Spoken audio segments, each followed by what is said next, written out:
ప్రభునందు ప్రియా దేవుని ప్రజలందరికీ ప్రభు పేరట ప్రత్యేకముగా వందనాలు తెలియచేసుకొనుచున్నాను. ప్రియా దేవుని బిడ్డలారా, ప్రకటన గ్రంథము వ్యాఖ్యానం అనే అంశంకు సంబంధించి 10వ ఎపిసోడు ఇద్దరు సాక్షులు 7వ బూర. ఇద్దరు సాక్షులు 7వ బూర అను అంశమును గురించి మనం ధ్యానించుదాం. ప్రియదేవుని బిడ్డలారా, ఇద్దరు సాక్షులను గూర్చి 11వ అధ్యాయము 3వ వచనము నుండి ప్రభునందు ప్రియదేవుని బిడ్డలారా 13వ వచనం వరకు వ్రాయబడి ఉన్నది. ఇద్దరు సాక్షుల పరిచర్య.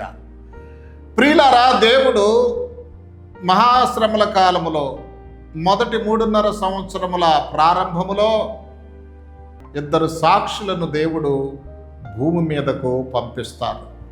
ఎందుకు ఇద్దరు సాక్షులను పంపవలసి వస్తుంది అంటే, ప్రియదేవుని బిడ్డలారా, క్రీస్తు విరోధితో 7 సంవత్సరములు శాంతి ఒప్పందాన్ని ఇశ్రాయేలు ప్రజలు కుదుర్చుకుంటారు. అప్పుడు ఆ శాంతి ఒప్పందంలో 2 అంశాలు ఉంటాయి. యూదులు దేవాలయమును గురించి, ఏక ప్రపంచ మతమును గురించి, ఈ రెండింటి ద్వారా విషయములో ఒప్పుకుంటారు ఇశ్రాయేలీలు. అప్పుడు ఈ యొక్క క్రీస్తు విరోధి ఏం చేస్తాడంటే, ఇశ్రాయేలీలకు వాళ్ళ యొక్క 3వ మందిరం నిర్మించుకోవటానికి అవకాశం కల్పిస్తాడు.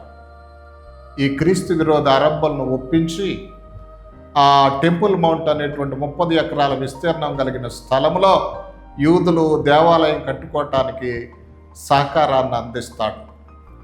ఈ విధంగా క్రీస్తు విరోధి సహకారాన్ని అందించినప్పుడు ఇశ్రాయేల్ ప్రజలు మోసపోతారు. ఒకవేళ ఇతనే మా మెస్సియా అనేటువంటి స్థితికి వస్తారు. ఇశ్రాయేల్ ప్రజలు మోసపోకుండా నిమిత్తము దేవుడు ఏం చేస్తాడంటే, ఇశ్రాయేల్ ప్రజలను ఉజ్జింప చేయటానికి, క్రీస్తు విరోధి యొక్క మోసం నుంచి తప్పించటానికి ఇద్దరు సాక్షులను ఈ లోకానికి, భూలోకానికి, యెరూషలేము పట్టణంలోనికి పంపిస్తాడు. ఆ ఇద్దరు సాక్షులు ఎవరు అనే విషయంలో భిన్నాభిప్రాయాలు ఉన్నాయి. ప్రియదేవుని బిడ్డలారా, చూడండి, ప్రకటన గ్రంథం 11వ అధ్యాయం 3వ వచనం. నేను నా ఇద్దరు సాక్షులకు అధికారం ఇచ్చేదను, వారు గోనిపట్ట ధరించుకొని 1260 దినములు ప్రవచింతురు. అంటే ప్రియులారా గమనించాలి, గోనిపట్ట ధరించుకొని 1260 రోజులు ప్రవచిస్తారు.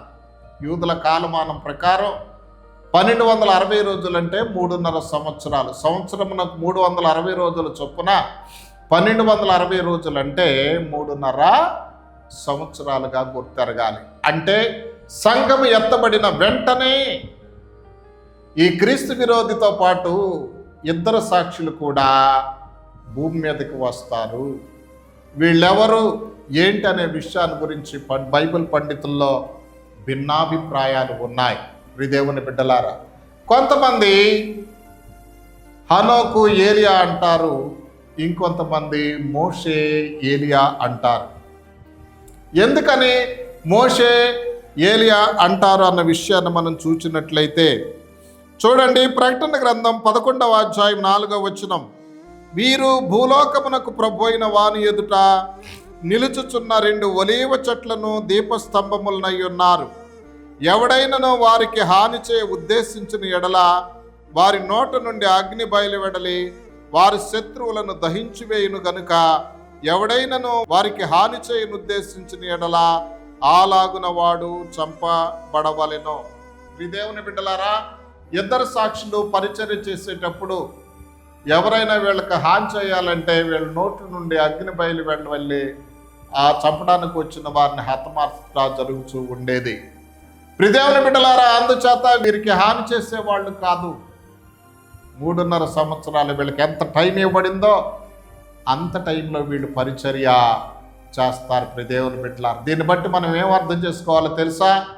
ఒక దైవజనునికి ఆ దైవజనుడు దేవుని ప్రణాళికలో ఉన్నప్పుడు, ఆ ప్రణాళికలో ఉన్నంత కాలం ఆయన పనిచేసినప్పుడు ఆయన సేవకి, ఆయన మినిస్ట్రీకి ఎవరు ఏ హాని చేయలేరు. ప్రభునందు ప్రియదేవుని బిడ్డలారా, వీళ్ళు ఏం చేశారంటే ఇద్దరు సాక్షులు లోకాన్ని శిక్షించారు.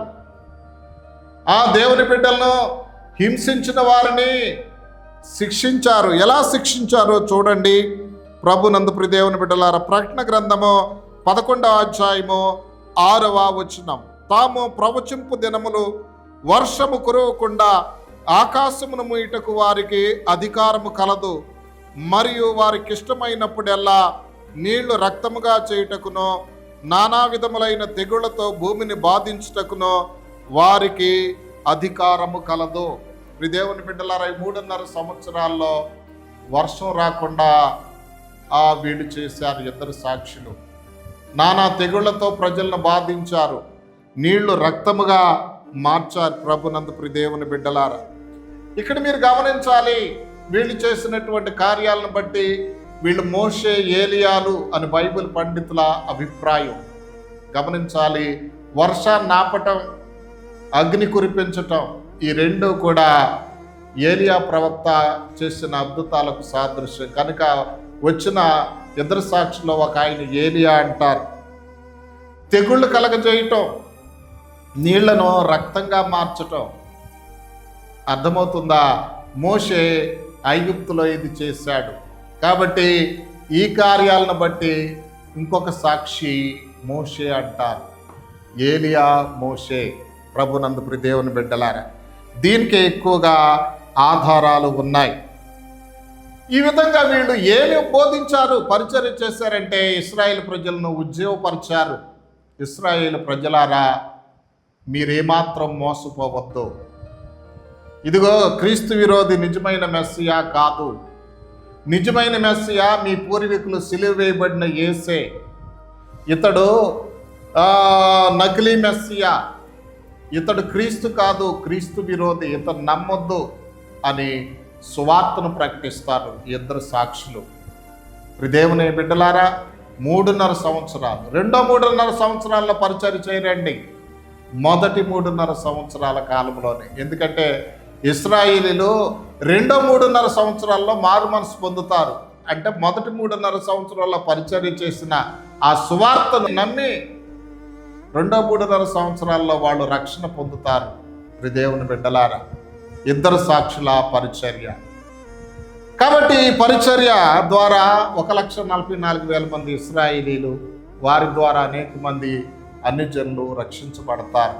అంటే సంఘం ఎత్తబడిన తర్వాత విడవబడిన లోకంలో 2 సాక్షుల పరిచర్య ద్వారా ఇశ్రాయేలు ప్రజలు, మారు మనసు పొందిన ఇశ్రాయేలు ప్రజల ద్వారా అనేకులు ఇంకా రక్షించబడే అవకాశం ఉంటుంది. ప్రభునందు దేవుని బిడ్డలారా, ఈ 3.5 సంవత్సరాలు అవగానే క్రీస్తు విరోధి ఈ 2 సాక్షులను సంహరిస్తాడు. ఎందుకంటే వాళ్ళ టైము పూర్తయిన తర్వాత వీళ్ళు చనిపోతారు.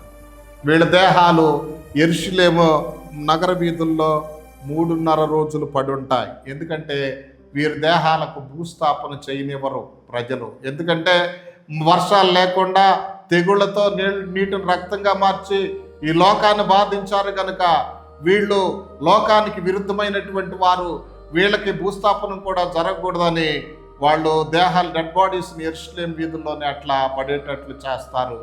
దీన్నంతటిని లైవ్ ద్వారా చూస్తారు ప్రపంచ ప్రజలు. ప్రభునందు దేవుని బిడ్డలారా, అందరు గిఫ్ట్లు పంపుకుంటారు. ఆ మారు మనసు లేని ప్రజలందరూ, ప్రపంచ ప్రజలందరూ. ఇలా ఉంటూ ఉండగా ఆకాశం నుంచి ఒక జీవాత్మ వచ్చి ఆ 2 సాక్షుల దేహాల్లో ప్రవేశించినప్పుడు వాళ్ళు జీవవంతులై తిరిగి లేస్తారని బైబిల్లో వ్రాయబడి ఉంది. ప్రభునందు ప్రియ దేవుని బిడ్డలారా, చూడండి 9వ వచనం, ప్రకటన గ్రంథం 11వ అధ్యాయం 9వ వచనం. మరియు ప్రజలకును వంశములకును ఆయా భాషలు మాట్లాడు వారికి జనములకును సంబంధించిన వారు 3 దినములన వారి శవములను చూచుచు వారి శవములను సమాధిలో పెట్టనియ్యరు. ఆ 2 ప్రవక్తలు భూనివాసులను బాధించినందున భూనివాసులు వారి గతి చూచి సంతోషించుచు ఉత్సహించుచు ఒకరినొకడు కట్నములు పంపుకొందరు. అయితే 3 దినములనరైన పిమ్మట దేవుని యొద్ద నుండి జీవాత్మ వచ్చి వారిలో ప్రవేశించను గనుక వారు పాదములు ఊని నిలిచని వారిని చూచిన వారికి మిగిలిన భయము కలిగెనో. వీళ్ళు గిఫ్ట్లు పంపుకుంటున్నారు, 2 సాక్షుల పని అయిపోయిందని. పరలోకము నుండి జీవాత్మ వచ్చి వారిలో ప్రవేశించినప్పుడు వారు జీవంతో లేచి పరలోకానికి వెళ్ళిపోయారు. వీళ్ళంతా హఠాత్తుగా షాకు గురవుతారు. ఇంకా ఇద్దరు సాక్షుల మీద చంపినందుకు యెరూషలేం పట్టణం మీదకి శాపం వచ్చిందంట. మహాభూకంపం కలిగి 7,000 మంది చనిపోయారని బైబిల్లో రాయబడి ఉంది. 13వ వచనం. ఆ గడియలోనే గొప్ప భూకంపం కలిగినందున ఆ పట్టణంలో 10వ భాగం కూలిపోయినో. ఆ భూకంపం వలన 7,000 మంది చచ్చిరి. మిగిలిన వారు భయాక్రాంతులై పరలోకపు దేవుని మహిమపరచిరి. దేవుని బిడ్డలారా గమనించాలి. ఈ విధంగా ఇద్దరు సాక్షుల పరిచర్య అయిపోయింది. ఇద్దరు సాక్షుల పరిచర్య తరువాత 7వ దూత బోర ఊదినప్పుడు ఏం జరిగింది? ఈ విషయాలను గురించి ప్రకటన గ్రంథం 11వ అధ్యాయం 15వ వచనం నుండి 18వ వచనం వరకు మనం చదువుదాం. 7వ దూత బోర ఊదినప్పుడు పరలోకములో గొప్ప శబ్దములు పుట్టెను. ఆ శబ్దములు ఈ లోక రాజ్యము మన ప్రభు రాజ్యమును ఆయన క్రీస్తు రాజ్యమును ఆయన యుగయుగముల వరకు ఏలుననినో. త్రిదేవుని బిడ్డలారా, 7వ దూత బోర ఊదినప్పుడంట పరలోకంలో శబ్దములు పుట్టినాయి అంట. ఆ శబ్దాలు ఏమని తెలియచేస్తున్నాయి అంటే ఇక ఈ లోకరాజ్యం అంతం కాబోతుంది, క్రీస్తు రాజ్యం భూలోకంలో స్థాపించబడబోతుంది. త్రిదేవుని బిడ్డలారా, ఈ లోక ప్రభుత్వాలు అంతం కాపోతాయి, క్రీస్తు విరోధ రాజ్యం అంతం కాబోతుంది, క్రీస్తు రాజ్యం రాబోతుంది. అదే 15వ వచనములో ఈ లోక రాజ్యము మన ప్రభు రాజ్యమును ఆయన క్రీస్తు రాజ్యమును ఆయన యుగయుగముల వరకు ఏలెనన్నో. అప్పుడు 16వ వచనం. అంతటి దేవుని ఎదుట సింహాసనాసీనులుగా 24 పెద్దలు సాష్టాంగపడి దేవునికి నమస్కారం చేసి, వర్తమాన భూత భవిష్యత్ కాలంలో ఉండి దేవుడు అయిన ప్రభువా, సర్వాధికారి, నీవు నీ మహాబలమును స్వీకరించేలుచున్నావు గనుక మేము నీ కృతజ్ఞతాస్తుతులు చెల్లించున్నాము. జనములు కోపగించినందున నీకు కోపం వచ్చను. మృతులు తీర్పు పొందుటకును నీ దాసులకు ప్రవక్తలకును పరిశుద్ధులకును నీ నామమునకు భయపడికి వారికి తగిన ఫలమునిచ్చుటకును గొప్పవారేమి కొద్దివారేమి భూమిని నశింపచేయవారిని నశింపచేయుటకును సమయము వచ్చి ఉన్నదని చెప్పిరి. ఈ విధంగా 7వ దూత బోర ఊదినప్పుడు 18వ వచనం వరకు ప్రియులారా విషయాలు సంభవించుట జరిగింది. కాబట్టి నేను చెప్పే విషయం ఏంటంటే ఈ 10వ ఎపిసోడ్లో ఇద్దరు సాక్షుల పరిచర్య, 7వ బోర, వీటిని గురించి ముగించబడింది. ప్రార్థన చేసుకుందాం. దయగలిగిన ఆయన తండ్రి, మీ కొందనాలు స్తోత్రాలు చెల్లించుకొనిచున్నాం. ఈ 10వ ఎపిసోడ్లో నాయన ఇద్దరు సాక్షుల పరిచర్యను గురించి, 7వ దూత బోర ఊదినప్పుడు జరిగిన సంభవాల గురించి మాకు తెలియపరిచినందులకు స్తోత్రాలు ప్రభువా. నాయన వీటిని నాయన హృదయంలో భద్రపరచుకొని మీరు ఆకడకు సిద్ధపడే కృప దయచేయమని, తదుపరి ఎపిసోడులు మాకు అర్థమగు రీతిలో బోధించమని యేసుక్రీస్తు వారి శ్రేష్టమైన నామంలో ప్రార్థించి స్తుతించి వేడుకొనుచున్నాము పరమ తండ్రి. ఆమేన్.